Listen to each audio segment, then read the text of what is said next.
Hello, welcome to Lifeline with Comfort. In this video today, we're going to talk about really interesting things. I want you to sit back. If you have not shared, please go ahead and share. Turn on the subscription button if you have not subscribed, and let's have a good time. I'm bringing on someone very interesting. We're going to talk about the best investment in 2022. Don't go away.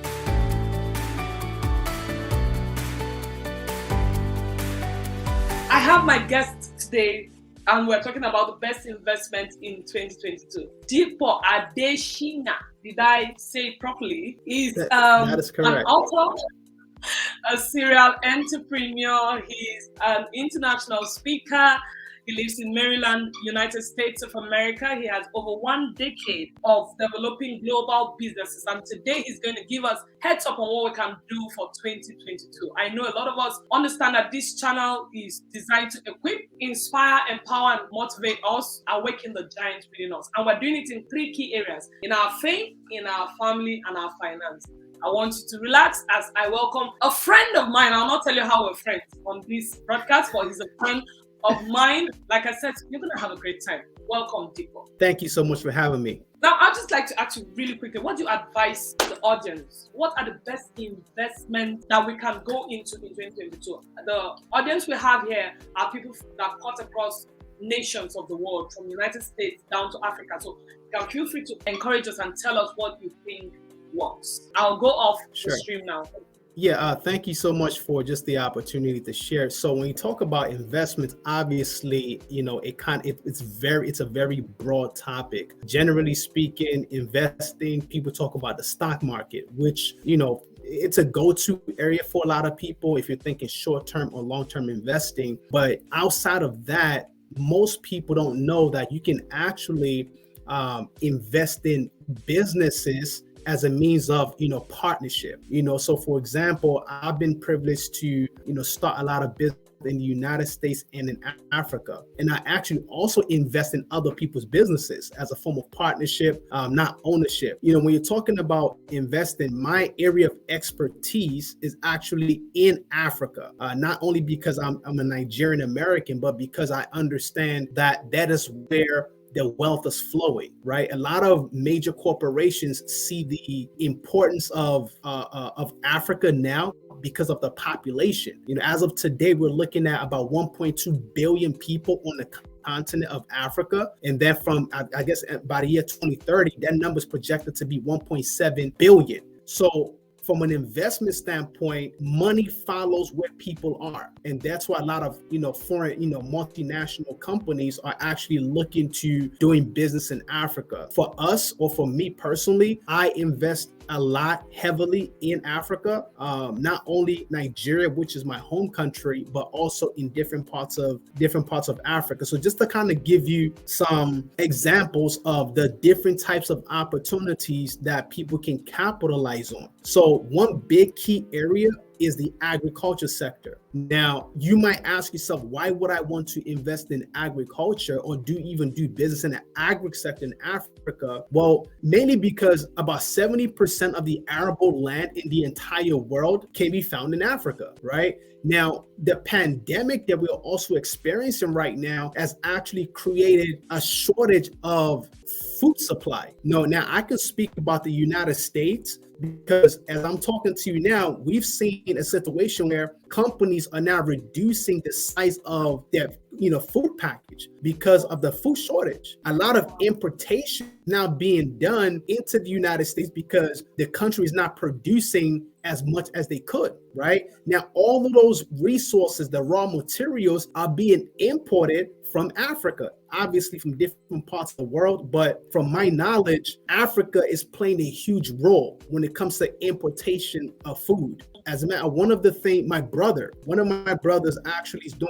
is focusing heavily in exporting products from Nigeria into the United States. And you'll be amazed as to how much these products cost from a local standpoint versus how much they can be sold for in the international market, right? So agriculture, it can mean you're either cultivating a farm, right? It could either mean you're buying commodities and reselling it, and it can either mean that you're partnering with somebody who's already in that field and you're doing some type of profit sharing. It's a huge opportunity right now in the agri space in Africa. I can't begin to expound fully on what kind of opportunity. The other segment is transportation. So right now, Africa tends to be more of like the dumping ground for a lot of used vehicles, unfortunately, by the Western world. But what we're starting to see, especially in the east part of Africa, is that they're starting to move from the emission or pollution-based transportation into more of a green transportation, which is one of the areas that we were fortunate to key in,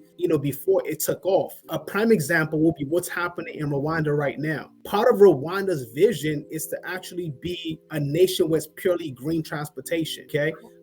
In the country, the main mode of transportation is motorcycles. It consists of about 60% of the entire transportation sector. So what they're doing now is that they're allowing companies like our company, is about 3 companies right now in the country that's pretty much recognized as an e-mobility transportation organization. So what they want to do now is to convert about 39,000 of their motorcycles into electric, either convert or replace them. So the opportunity within that sector is just, it's ridiculous. And we're just talking about only Rwanda. So we got countries like Congo, Ethiopia, Kenya, also looking to replicate the same model. You know what I mean? So when you're talking about investing, I tend not to look at just the traditional means of investing that everybody knows about, but what are those exclusive areas that you can actually key into before it becomes, public knowledge. So those 2 areas for agriculture, you have transportation, and then there's another one key area that obviously technology, right? Technology in Africa is another key one that, people can key into. I'm not so into technology as much, but I know when you talk about fintech, that's another phenomenal key area to key into. Thank you very much. This is so interesting. Transportation is something you said that is key for me.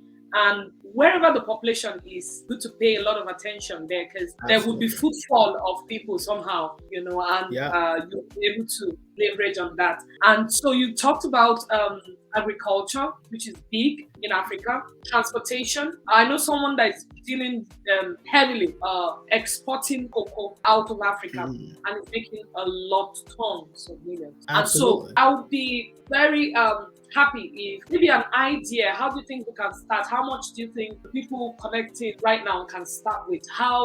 What do you think they can do, please? Okay, so like I said, it's one of 2 things, right? If you are already in Africa, obviously you are already on the soil, right? So the key now is to find out what are some of those products that people need outside of, your country. Obviously, cocoa is one of them. Most of the cocoa they used to produce chocolate is coming from Africa, right? So when you talk about commodities, those are key areas where I know the Western world are heavily keyed into. One of the products that we were actually involved in is piggery, right? So we were into piggery in Nigeria, to be specific, mainly because you have also a lot of foreign organizations that rely on different parts of, pigs. At the Asian market, who actually come to Nigeria to buy pigs as well. So it's so much, the dynamics is amazing. Now, if you are not in Africa, one of the things that I would suggest is, of course, if you know how to leverage social media, Instagram, all these different platforms, you can connect with a lot of people who are into these areas, right? So for example, my brother, he's into exporting, he's into local production. There could be some opportunities for partnership as far as those who are looking to export to different countries and things of that nature. But as a business person or someone who's thinking like an investor, you got to now start looking at where can I find some of this information? And that has to do with a lot of research. I always tell people that before you invest in any country, if you don't have a means of, if you don't know anybody in that country, then I always recommend for you to visit wherever you're going to be doing business in, right? So we are in Rwanda right now as a company, and my brother moved to Rwanda. It's a different terrain, different people, different environment, different culture. So we, that's the approach that I would take who's looking to do some for business investing in Africa. That's amazing, Deepa. Thank you so much. I also wanted to ask the last question on this. You live in the United States of America. Are there investment opportunities there? Maybe just one or two that you can tell us about? In the United States? Yes, please. But let me clarify that, right? When you say investing, you mean more of like you put your money in, you get a return on investment, like a business that you can actually do. Business you can do, or something you put your money in and you can get. Like there's people that I want to call lazy investors. They just want their money to bring something out for them after 365 days. And also, if you're talking to lazy investors like that, what do you want to recommend? Sure. I know one of the hot business concept that's taking off here is actually, once again, in the transportation, and that's leveraging platforms like Turo. I don't know if you're familiar with Turo. Are you familiar with Turo? Yes. Okay. Yes. So here it's a huge business where people are actually leveraging a platform to list multiple, not just their personal vehicles, but there's a way where you can go about finance multiple vehicles, list them on a platform, and you can make an average of $600 to $1,000 every month in profit, depending on the kind of car and where you live in. So I know quite a number of people do that. Now, if you were to, I guess, invest from a quote unquote invest, you would need to, kind of find people already in that line of business that you can key into. Personally, it's actually one of the streams of income that I'm adding to what I currently do now, as far as like being just generate passive income from that transportation sector. Amazing. Thank you so much, Deepa, for this enlightening, very short of my eyes as a person. If we look at the book of Proverbs 28, verse 20, the Bible says, a fruitful man will abound with blessings, but he who makes haste to be rich will not go unpunished. The interesting thing about this channel is we encourage you to invest, but not to be hasty, because we find out that a lot of people don't want to take their time when it comes to investing. They want the get rich quick scheme. But as believers, we're encouraged to understand that the blessing comes from God, but put your effort in investing. Absolutely. And we have been blessed by my dear friend here on this topic today. There's something Warren Buffett said, and in the video you're going to see after now, you get to hear me say that.